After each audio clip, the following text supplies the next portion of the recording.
Hello everyone, peace of Christ to all. In this video we are going to answer Abdul who posted something in Facebook. It's already for me really late. Actually it's morning, but I did not sleep yet because I was working. And I could not resist the temptation really of making one more video before I go to rest.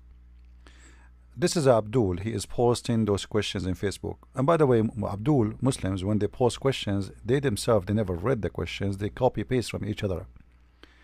Muslims sometimes they act like bacteria. They are copy paste, copy paste. Nobody even read his Quran. They copy the Quran. They never read the Quran. This is why they read in Arabic, but yet they don't speak Arabic. And that's exactly the problem. Read with me the question here. This Abdul, he is saying. Actually, I don't know if this is a guy because his name Khadijat, maybe from Khadija, maybe this is a Pakistani name coming from the name Khadija, which means a female. I'm not sure. Please, Christians, if you are proud of being Christians, so answer the simple question. First of all, when you say if you are proud to be Christian, well, you know what? Are you proud to be a Muslim? I mean, what would make you be proud to be a Muslim? Before you ask the Christians, are you proud? Is that because you follow a child molester who have sex with a child? Is that because your prophet was accused of stealing underwear? Is that because your prophet, he was a thief? Is that because he was a caravan rider? Is that because he is receiving satanic verses as the Quran speaks to us in the chapter of Al-Hajj? I mean, or maybe because Allah will make you a virgin in the heaven of Allah and will make you a prostitute for everybody to sleep with you in the heaven, and Allah will make the Muslim have an endless penis and he will make your vagina fit for that. And I don't know how a Muslim speak about who is proud, who is not. Can you be proud yourself? You better be. Same time, when you ask the Christians about being proud, well, look here, your God, or the made-up God, he said to the Christians things which is really weird. As an example, in chapter 2, verse number 62, your God is proud of the Christians, and he promised them they will go to heaven. You know, the Muslim, they will say to you, oh, those are the Christians who follow the true religion of Jesus, Isa. Hold on, idiot Abdul. If this is true, he is speaking to the people who they are in the time of Muhammad, who they are Christians, not Muslims. And he is speaking to the Jews who they are in the time of Muhammad, they are Jews, not Muslims, in the time of Muhammad. Because remember, the Quran is not a message sent for those who die. It's a message sent for those who they are alive at that time, and for the future supposedly. So how your God, he do say and he promised the Christians and the Jews that they will go to heaven unless he is proud of them. Don't tell me he is so upset and not proud, but yet they will go to heaven, right? This God is very weird. I mean, seriously, this God, he need a clinic. Sometime when he want, he is proud. When he don't want, he is not proud. Sometime he want to send them to heaven. But let me tell you why. Muhammad in the beginning, as a hypocrite man, scumbag, he was trying to show the Christians that he is not against them, so maybe they will accept him. And he was trying to do the same with the Jews. Maybe they would accept him. And he was trying to do with the Sabians. Actually, he told the Sabians, I am a Sabians. Muhammad is the same as Obama. You know Obama? Obama, before the election, he went to Israel and he wore the Jewish hat. He went to the Muslims and he convinced them that he is a Muslim. Remember, his name is Muhammad Hussein Obama. And they do not need to be convinced. He is born from a Muslim father. And he went to the Christians and he prayed in their churches and he is a Christian. But the fact, he is a scumbag. So here in this verse, Muhammad is Christian and he is a Jew and he is a Sabians. And the funny, he promised even the Sabians they will go to heaven. Actually, Muhammad was considered as a Sabian by the people of his time because he claimed to be a Sabians. If we take right now and search for the hadith, you know, if we search here for the word Sabian, you will see that everybody in the Arabian Peninsula used to call Muhammad Sabian. You see? You see it?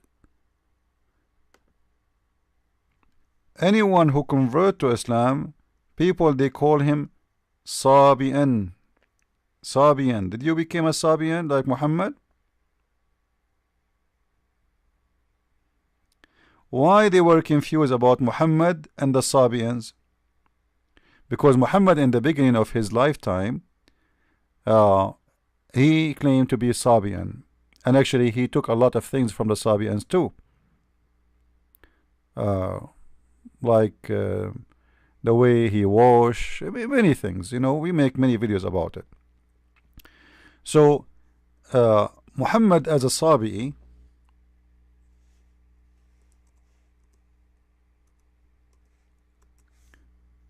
reported many times in the hadith, even when Muhammad he sent his people to find some water, as you see here in the story. I'm just, those things they just come to my mind, so I'm showing you.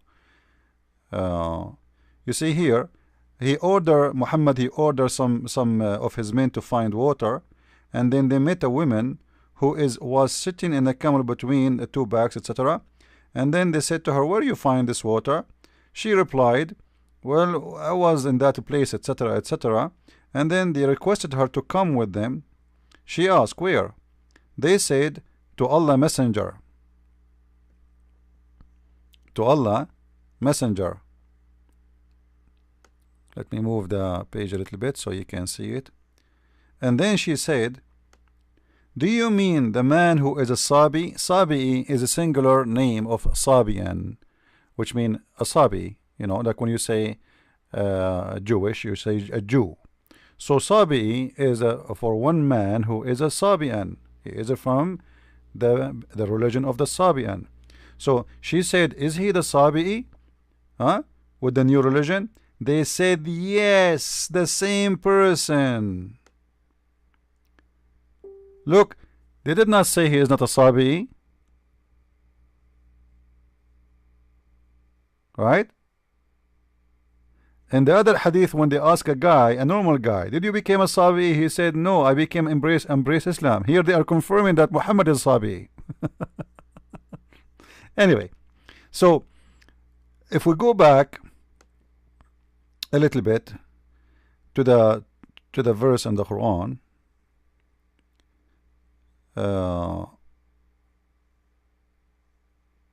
we will see the following. Let us go back to the verse in the Quran.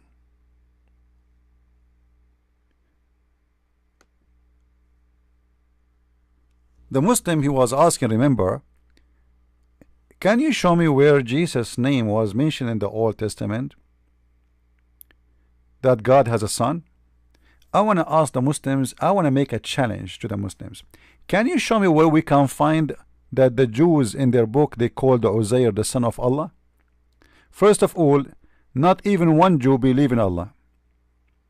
Number two, there's nobody in the Old Testament, his name is Uzair, and he was considered the son of Allah.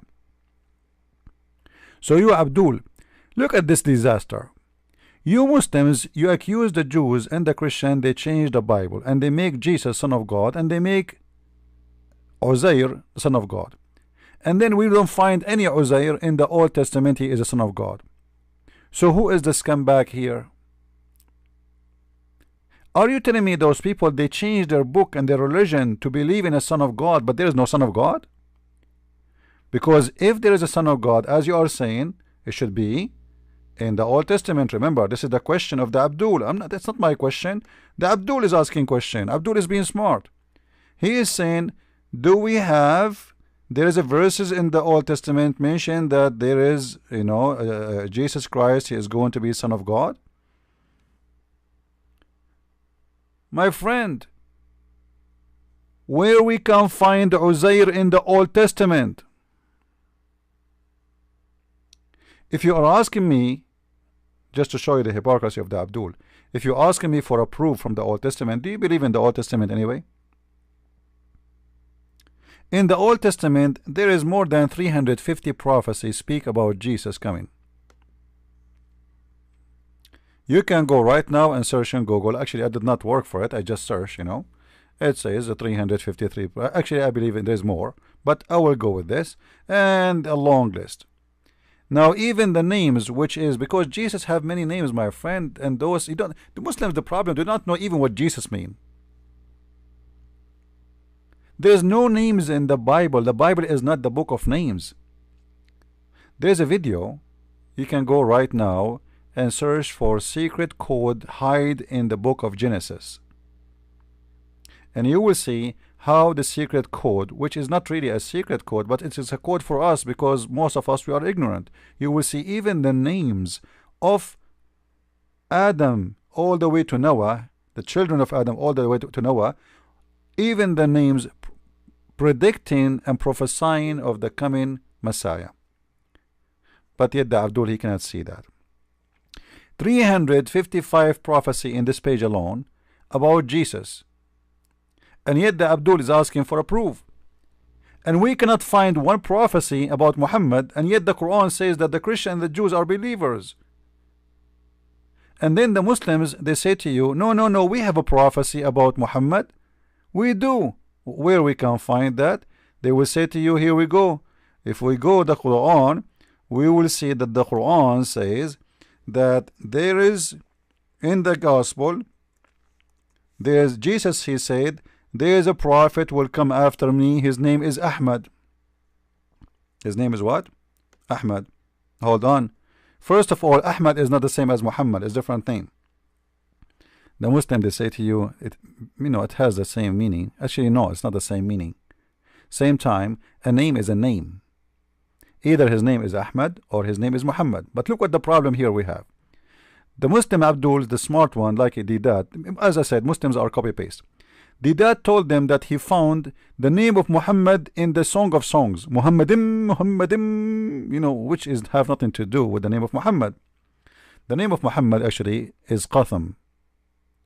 And Qatham have many meaning, from the damaged food or damage, etc., even to the sperm of the hyena. Or let us say, to the hyena who piss a lot. So, Ahmad is the name mentioned in the Quran. Only one prophecy about Muhammad mentioned in the Quran, not in the Bible. And the Quran says in chapter 61, verse number 6, as you see in the front of your eyes, that the one who said that verse is Jesus. Is who? Is Jesus. But here we have a problem. How come the Muslims could not find that prophecy in the New Testament, but they found it in the Old Testament? And I will tell you what that problem mean. That mean the stupid ones who come with the conclusion that the name of Muhammad exists in the Old Testament, he is contradicting his Quran, for his Quran never mentioned that Muhammad exists in the Old Testament. There is only one person mentioned the name of Muhammad and exist, supposedly, should be exist in the New Testament, and that is Jesus. But yet the Muslims, they show us the name. Remember, this is the name, his name. Look, you see, it says, someone he will come after me. His name is Ahmad. So he named him. It's not like he described him or, no. He named him by the name. So it's very stupid of the Muslims to ask those questions. Same time, if the Christians, they have someone, his name is Ahmad, how come Muhammad in the time of Jesus, followers who are they around him supposedly, he did not show them the verse from the Bible?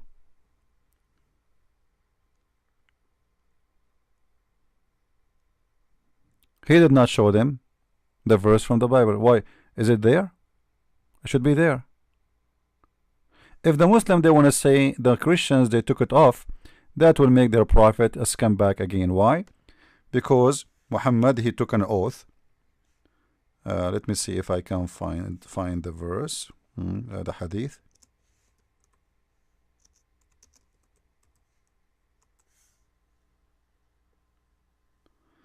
This is the hadith in front of us.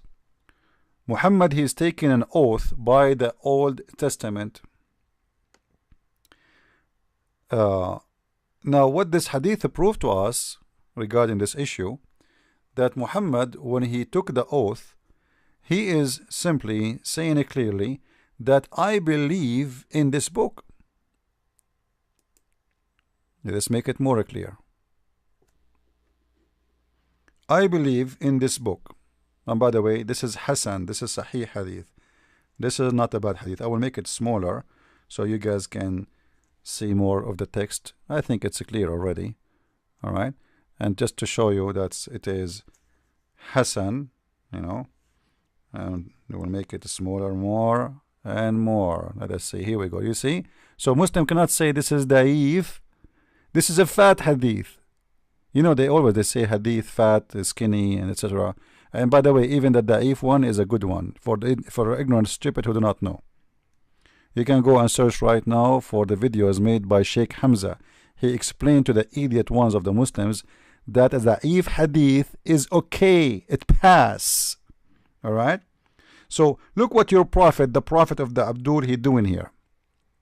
If you want to tell me that our Bible is corrupted, then how your prophet, the highest authority of the Abdul in the world? Remember, this is the biggest Abdul. This is not a small Abdul.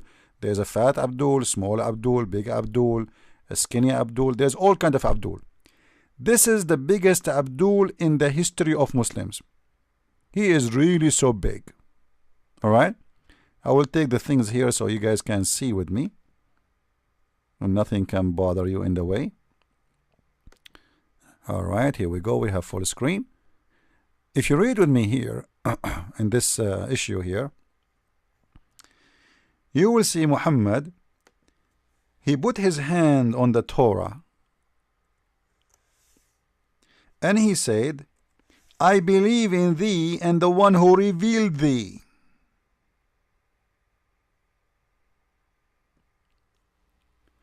Muslims, there's one of two choices. Either your prophet is a scumbag, he is taking a false oath in a false book, or your prophet is a scumbag taking an oath in a book he don't believe in. Which one you choose?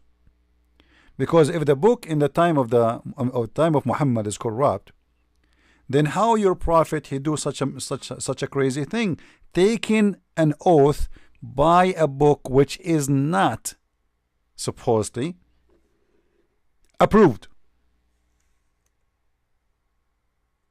You know, when somebody take an oath by a book he don't believe in, obviously he is a liar.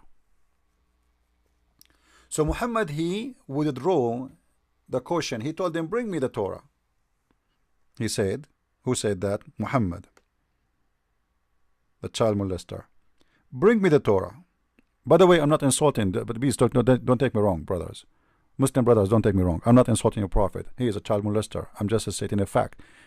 If your prophet arrived to any New York airport or any airport in USA and he have a wife with him, she is 7 years old or 6 years old, he will be arrested immediately.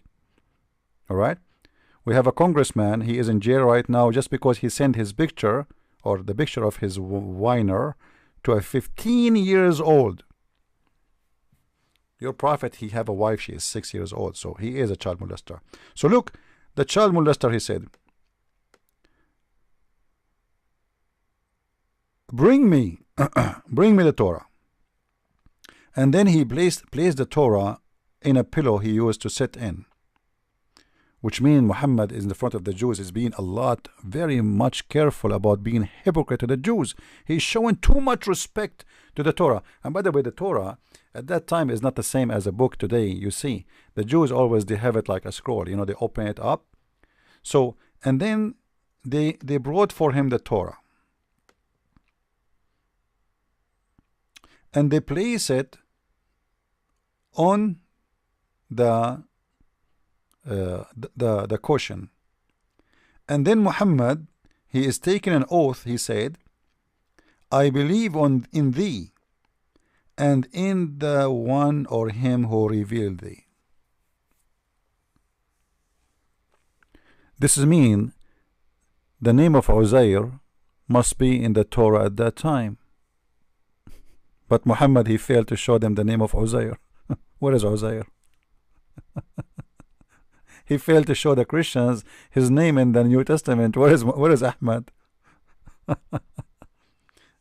Now, just to make this video short, because really I'm getting tired. It was a long night.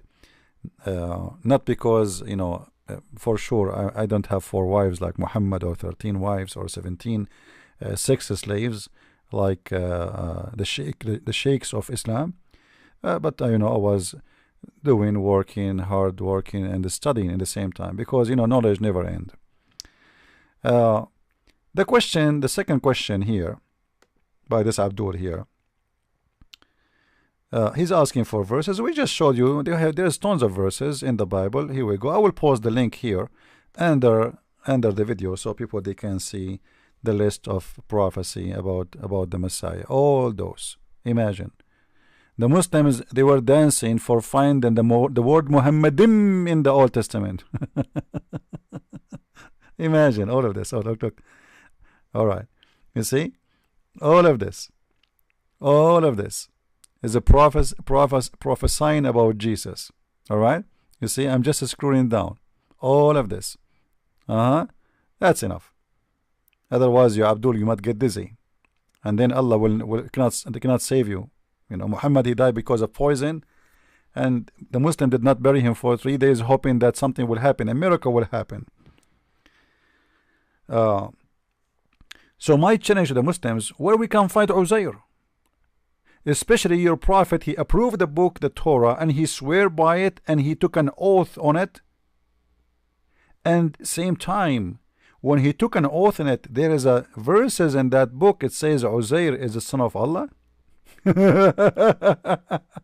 So how he take an oath on that book then, and he say, I believe in thee? You see, he didn't say I believe in a verse. He said, bring the Torah, and he took an oath on the Torah.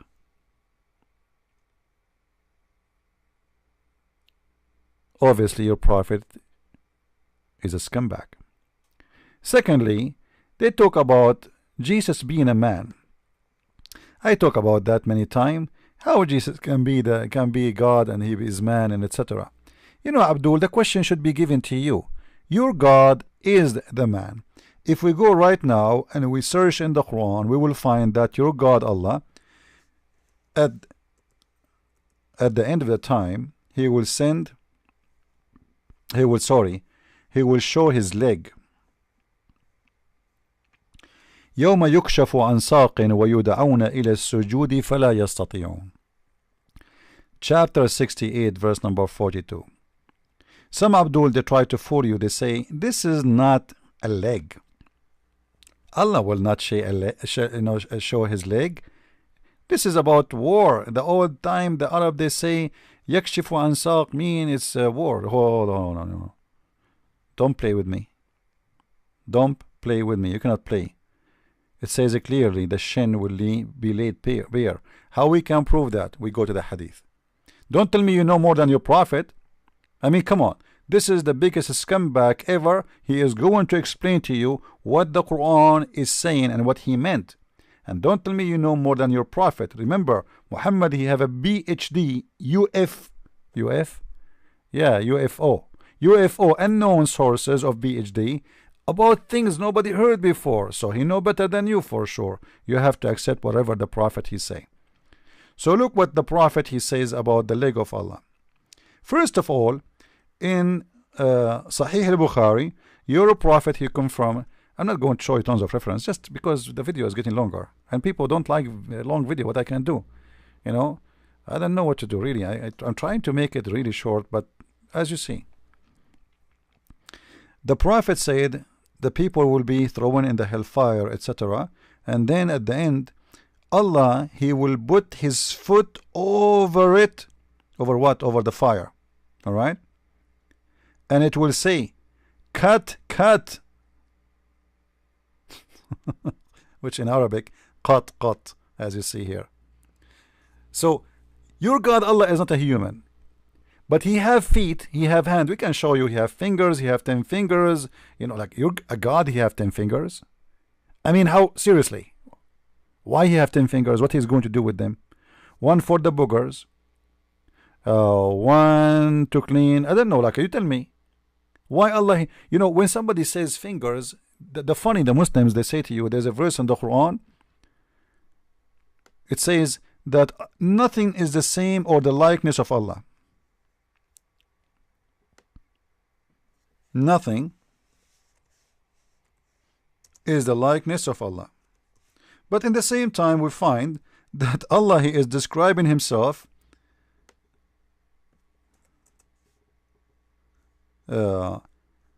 He described Himself that He is He have a foot.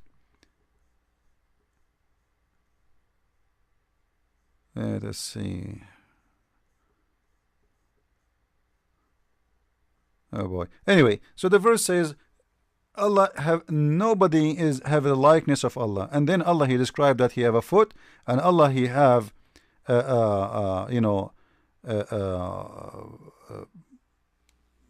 hands, and He have a finger. And by the way, here chapter 10 verse number 38, Allah, He says He challenged the people to bring Quran like His.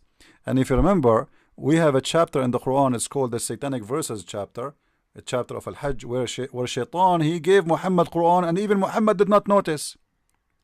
How he challenged Muslims and non-Muslims to make Quran better than this Quran, when he's a prophet, he received Quran from the devil. And not to mention the Quran of Ibn Sarah, where Muhammad was copying from him and he was correcting his Quran. So this guy, he left Islam because if he said to himself, well, if Muhammad, he take my words and he make it Quran, well, it was inspired to me the same as inspired to him. And not to forget to mention Umar ibn Khattab, he made Quran and Muhammad, God, copy Umar ibn al-Khattab in 3 occasions at least. Actually, I can show you in different hadith. It says that they copy from him at least 5 to 6 occasions. Copy exactly. And the funny here, he says, if you can make Quran, bring 10 verses like this. This is chapter 11. Unbelievable. So Allah has fingers. Allah has a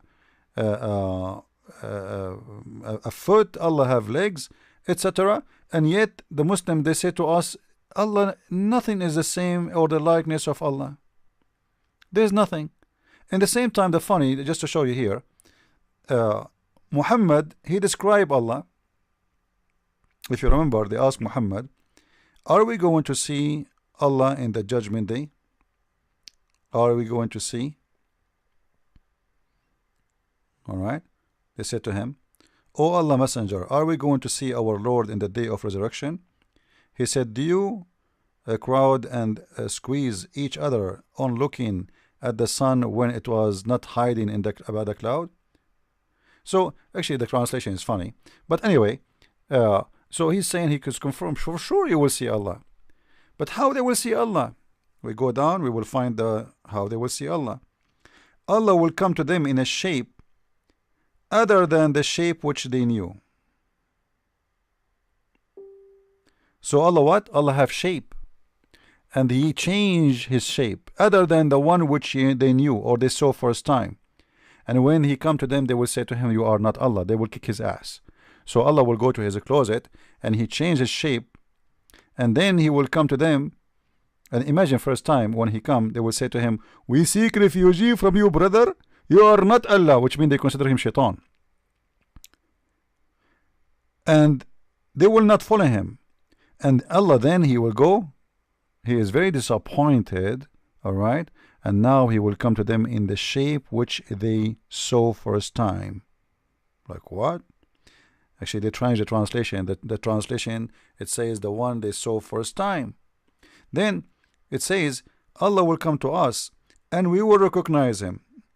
Then Allah will come to them in a shape which they know, and they will say, He will say, I am your Lord. And then they will say, no doubt you are our Lord. So Muslims reject Allah just because He changed His shape. It's exactly what they are doing to Jesus. They refuse Jesus because He is coming in the shape of a man. Here we go, this is your God, is coming to you, and you are accusing Him to be the devil. They say to Allah, imagine, they say to Allah, Allah said to them, I am your Lord, And then they say to him, we seek refuge with Allah from you, which means they consider him the devil just because he changed his shape. That's what you are doing, you Muslims, with Jesus. You don't like the shape, don't you? You want God to come to you in the way you like. What is the shape you like? Which is very funny here, by the way, because Allah, he come to them in a shape which they knew. What is that? What is that? Let us see. A few line down, we will notice what is that. That is the leg.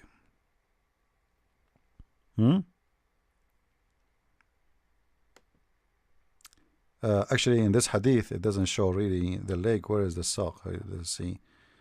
Does it have shin? No, this one doesn't have shin. Yeah, well, let me show you the other hadith where it's speaking about the shin. Alright. Alright. Let us search for it, no problem.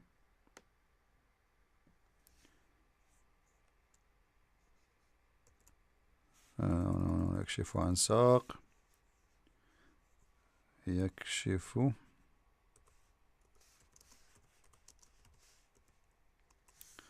Let us see. Here we go. The first hadith in the top. So Allah will bring from the north, etc., etc., etc., and then يكشف ربنا عن ساقه. Where is the saq? Where is the shin? Let us see. You see the translation? I don't believe it. The translation is really bad. Themselves before him, and then etc. Where is the shin? Allah bring forth the service tower. You see, they did not translate the word saqahu as a shin. They translate it as severest hour, which is false translation. Let me show you how we can. This is how we can expose them. Hold on. The same statement will appear again, and they will translate it as a leg. All right. Here we go. Okay.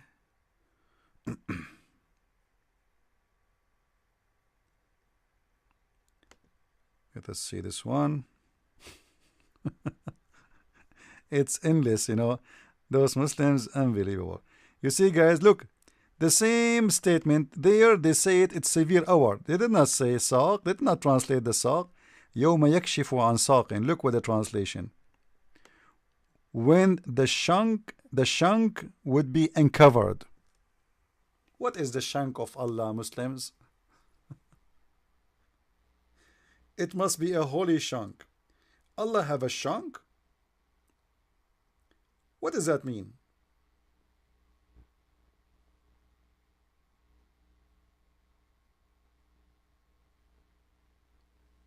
Why Allah will uncover his shank? Do you see it? This is not my translation, and this is Sahih Muslim, and the hadith number is in front of you. So when the Quran speaks, Allah is going to show his shin, as we showed you in the Quran here. This is a real shin.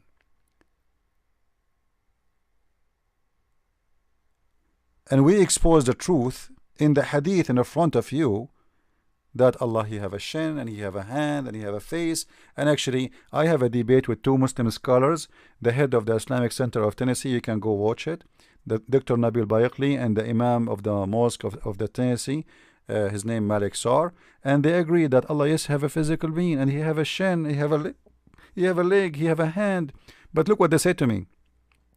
But Christian Prince, the leg of Allah is not like your leg. I don't want him to have my leg, man. Who care? Maybe he's a spider. This is not the problem. Your God, Allah, is a physical being, and they agree, and they said, yes, he's a physical being, but Allah parts is nothing like it. This is not the problem now. Why Allah have a part? You see, when we say Jesus, he came to us in the image of a man, because he is walking between us as a man. As simple as that. Allah, he have a shin for what? He plays soccer, football, What he do? He play karate with Bruce Lee? Shin is a part you use to do things with it. When we say a foot, it means something we stand on, as we saw in the hadith. You see, Allah will put his foot over it. Why Allah have a foot? Can't he fly? You see, all the description of Allah, you will not find one place they are saying that Allah have wings.